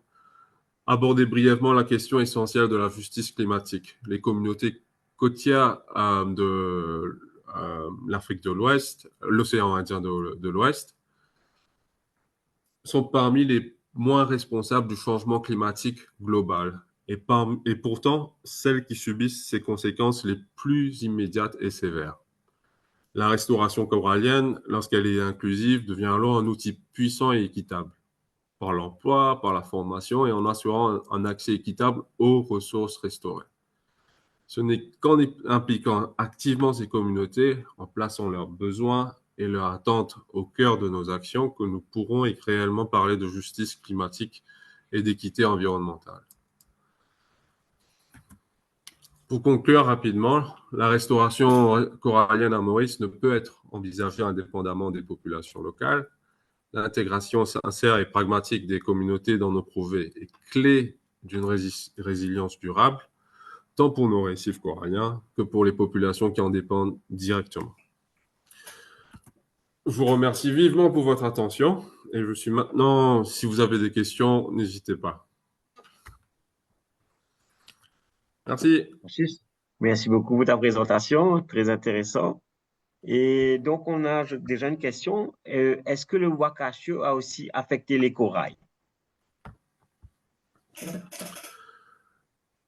Et donc, il y a deux choses quand on parle du Wakashio. Quand le bateau s'est échoué directement sur le lagon et le pétrole qui est entré en contact avec les coraux. Donc, premièrement, quand le bateau est rentré physiquement en contact avec le récif, ça a causé non seulement des dégâts physiques direct, mais aussi un sédiment de plume qui s'est levé avec tous les dégâts physiques qui s'est passé. Ce sédiment de plume, il est resté élevé dans la colonne d'eau pendant quelques semaines même, avec tout le mouvement que le bateau faisait, et cette sédimentation a affecté une grande partie du récif corallien. Donc ça, c'est visible. Et seconde, l'impact de l'huile sur nos coraux, elle est beaucoup plus longue. Elle va pas affecter le corail directement, elle va peut-être affecter le corail par rapport à la résilience au changement climatique, à la résilience à la pollution, fragilité sur le côté acidité. Et ça, cette corrélation, elle ne peut pas être vue directement sur place. Plusieurs projets plusieurs impacts de pétrole sur les récifs coralliens. Je crois qu'il y avait un au Niger en 1970. Les liens ont été prouvés que dans les années 2000-2010, soit 30 à 40 ans après. Et donc, l'effet Wakashio, c'est quelque chose qui est encore en train d'être investigué et va être quelque chose sur le long terme. Okay.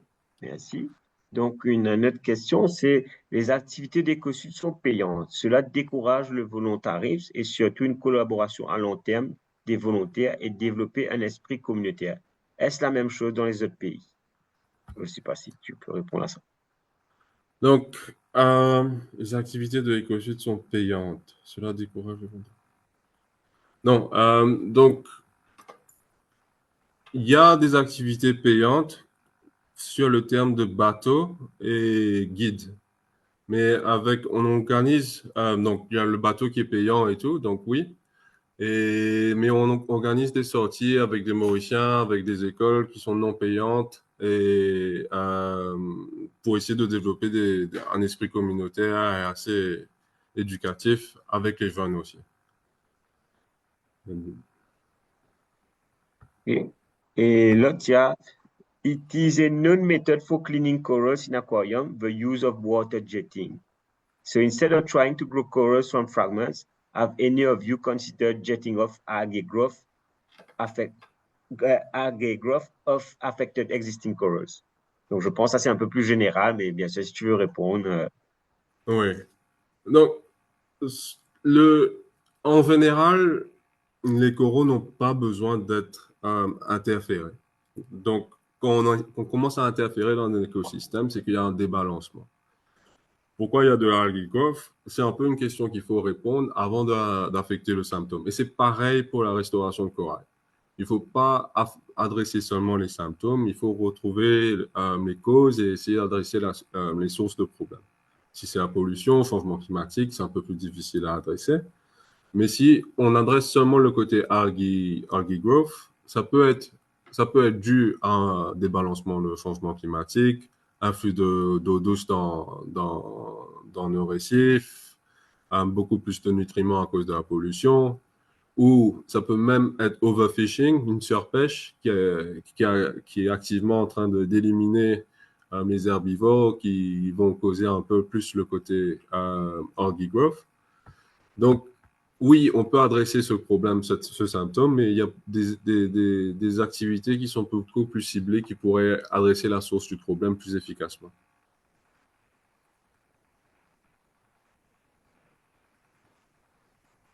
Il y a d'autres questions?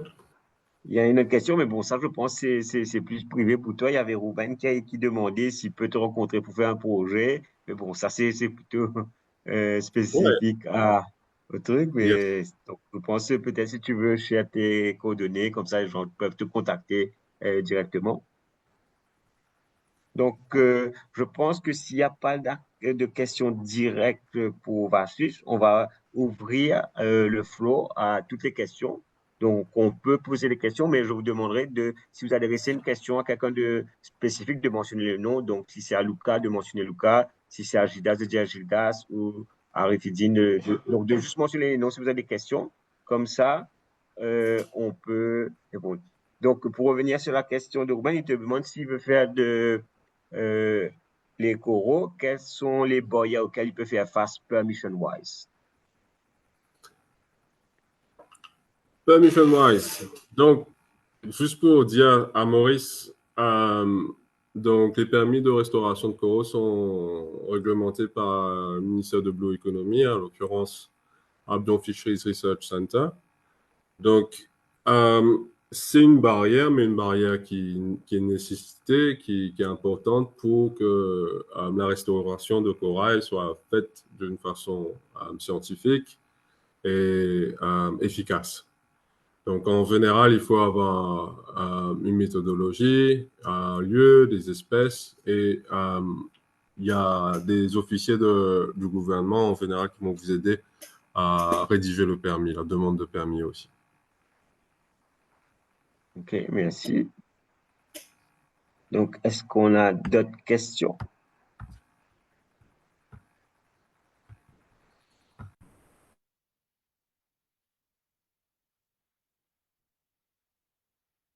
Donc, une question, est-ce que, vu l'importance de SDG 14, est-ce qu'il y a des ONG dans Maurice, les Seychelles, Comores et Madagascar qui ont achieve le target?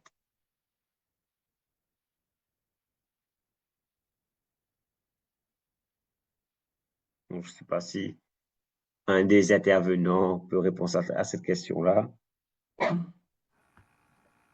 Je, je vais peut-être essayer de répondre à la Bien sûr.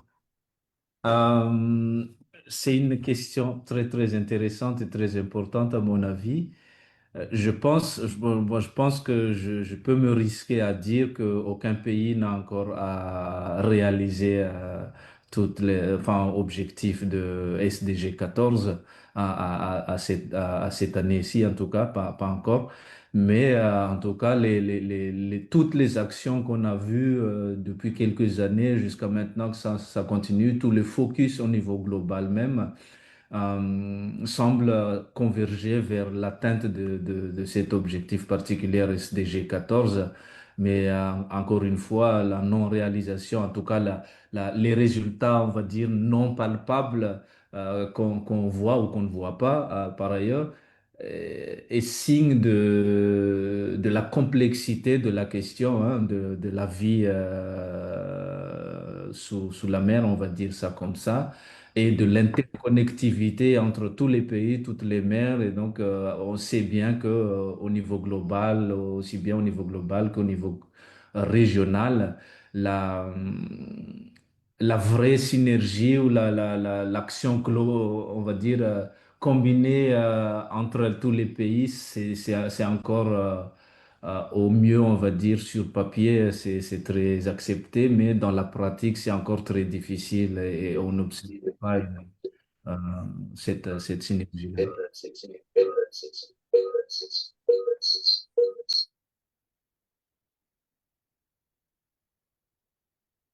OK, merci. Et on a aussi une demande pour voir si ce serait possible de faire des échanges avec les présentateurs. Donc, je pense que peut-être si tous les présentateurs sont d'accord, de peut-être mettre dans le chat leur contact s'ils veulent. Comme ça, les gens peuvent prendre contact avec eux.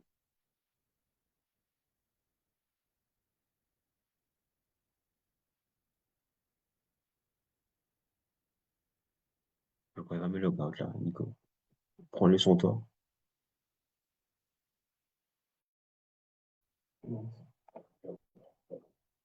Prends-le son temps.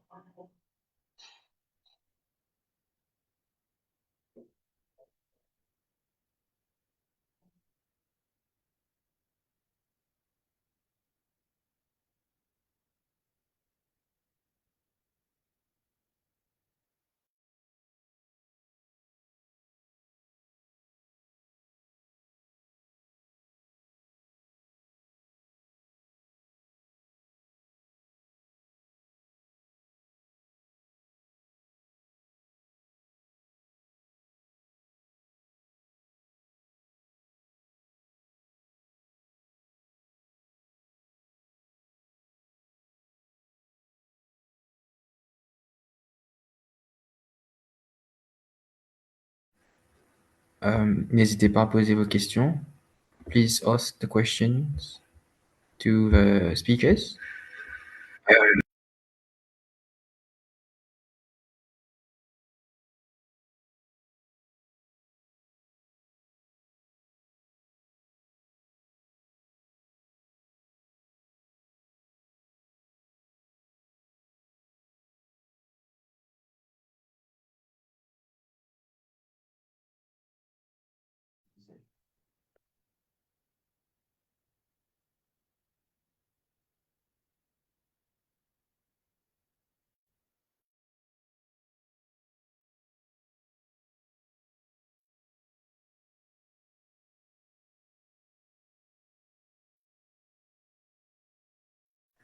Le event sera posté sur YouTube.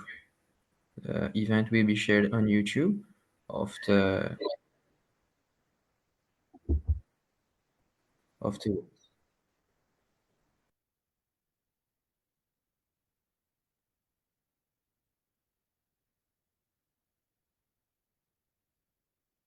Donc, je ne sais pas si vous avez d'autres questions, donc n'hésitez pas à poser les questions.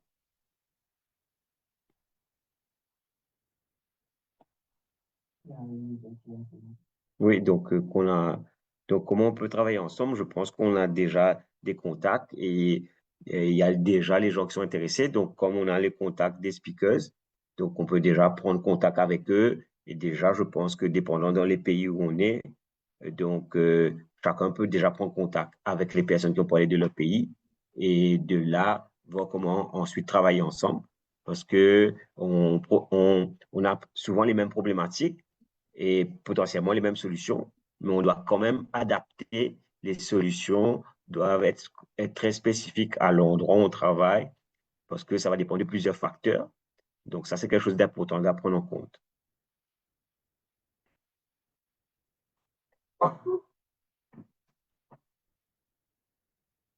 Donc, Vachit, j'ai peut-être une question pour toi à prendre. Donc, comment on peut aussi, parce que je sais qu'il y a quand même quelques ONG qui travaillent déjà sur la question de Coral Restoration à Maurice, mais comment procéder à Maurice? Est-ce que je ne sais pas si vous avez déjà des initiatives que vous mettez en place pour faire de la collaboration? Donc, je ne sais pas si tu as des choses que Vachit, tu voudrais partager. Yes. Je pense que si c'est la même personne qui demandait si le volontariat est payant, il y a des visites qu'on fait qui est payante, qui est probablement sur le bateau, mais on a un programme volontaire local aussi. Je peux mettre l'email sur le chat. Et on invite les locaux, mais le problème, c'est le côté avant-dar. Généralement, on ne travaille pas dans le samedi et le dimanche. Et le lundi à vendredi, si vous êtes disponible à venir nous aider sur nos fermes à coraux, vous êtes la bienvenue. On a besoin de toute l'aide qu'il faut pour nettoyer les algues et déplacer et jouer avec le coraux. Merci. Merci, Vachit. Donc, on a une question. For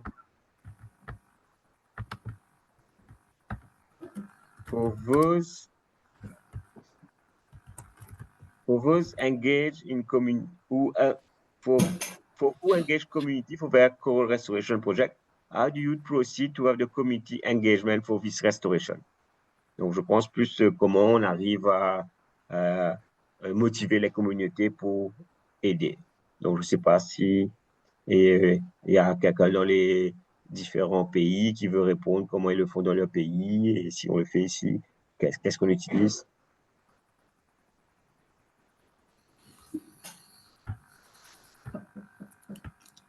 Je peux juste répondre un peu sur le point de vue mauricien.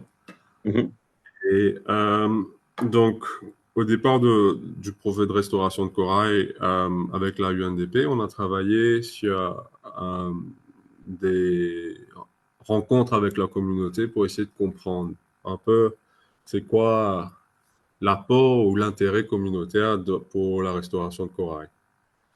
Donc, on venait passer dans le Waka Show, donc il y avait un peu un intérêt accru pour les coraux à cette époque. Mais on voit qu'il y a deux sortes d'engagement à faire avec la communauté directe et celui qui est indirect. Direct, c'est ceux qui dépendent directement de la pêche, donc les récifs coralliens, qui ont déjà une sensibilité assez importante, mais aussi assez sensible aux activités de restauration de coraux. Et le public un peu plus large qui sont indirectement en train d'impacter les récifs coralliens, mais ne sont pas tellement connectés avec ça directement dans la vie générale. Donc, comme ça, on peut en parler à quelqu'un qui est en train de polluer dans la région centrale de Maurice, qui va affecter une rivière, qui va affecter le lagon. Mais c'est aussi un public à tout fait. Donc, ces deux publics sont différents et doivent être approchés différemment. Merci. Je peux peut-être rajouter quelque chose à cela. Bien sûr. En plus de cette réponse de l'expérience mauricienne, qui je pense est aussi valable à Madagascar en tout cas, à mon avis, il y a une chose qu'on a remarqué aussi, bon, ça fait quasiment 15 ans qu'on a commencé, et d'abord la motivation des communautés, la première motivation, c'est est-ce que ça va leur apporter quelque chose euh, dans la cuisine. Donc ça, Mhm. c'est une constat, essentiel. Deuxième chose, c'est aussi une question éducation. Hein. Il faut d'abord qu'ils comprennent ce que c'est et pourquoi c'est important pour leur activité, surtout si c'est même si ce sont des pêcheurs, ils ne sont pas forcément à même de comprendre l'importance de la restauration ou de la protection des récifs coralliens pour leur principale activité. Donc, encore une fois, l'éducation aussi environnementale est une question très, très importante. Donc, une fois que les communautés ont compris l'intérêt directement ou indirectement pour eux, c'est pas très compliqué de les impliquer, surtout si les activités qu'on leur demande de faire ne gênent pas trop leurs emplois du temps pour faire entrer de l'argent à la maison, quoi. Leurs activités génératrices de revenus, je veux dire. Voilà. Ok, merci beaucoup.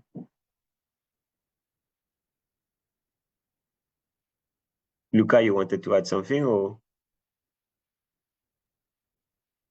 Well, um, with our project, what we do with local communities is mostly awareness. So that's our main focus. So really keeping people at every level informed with participation in events of school, especially school. We do a lot of presentation at schools and event with kids. Yeah, that's one of our main focus. Okay, thank you very much. So, do you have any question? On a encore des questions?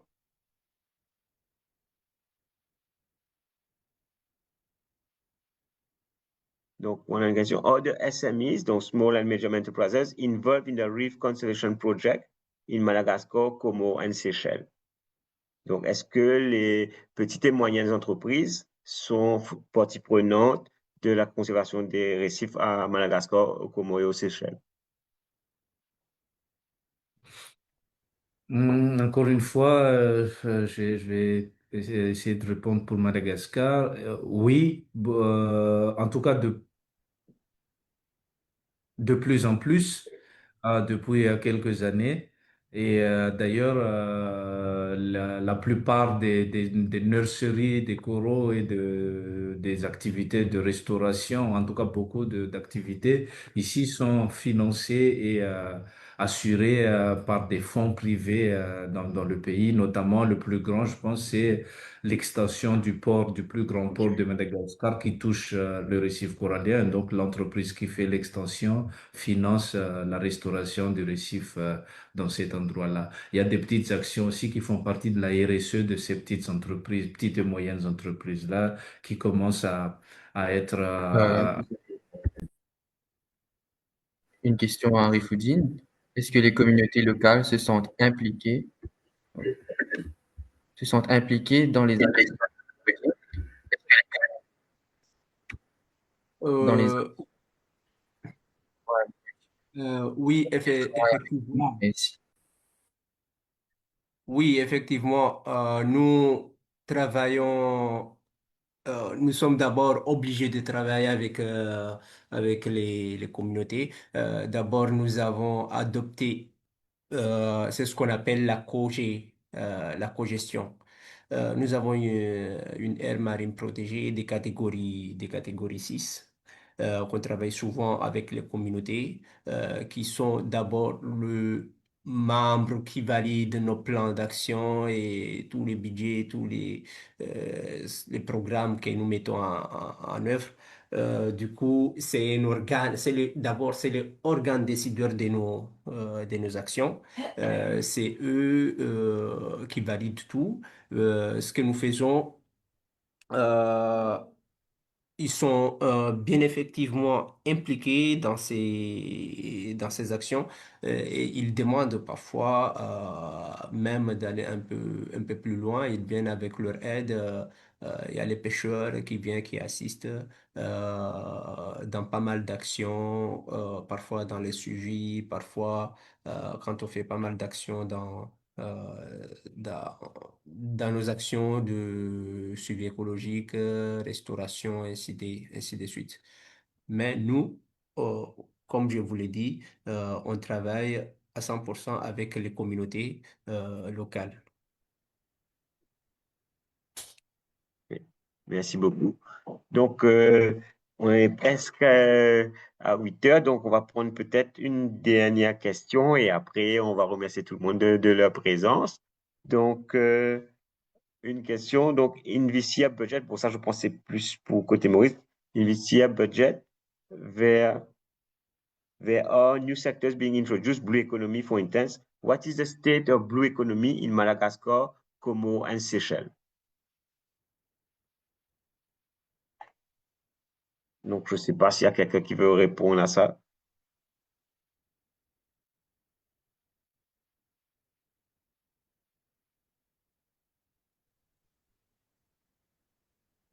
Donc, je pense on a...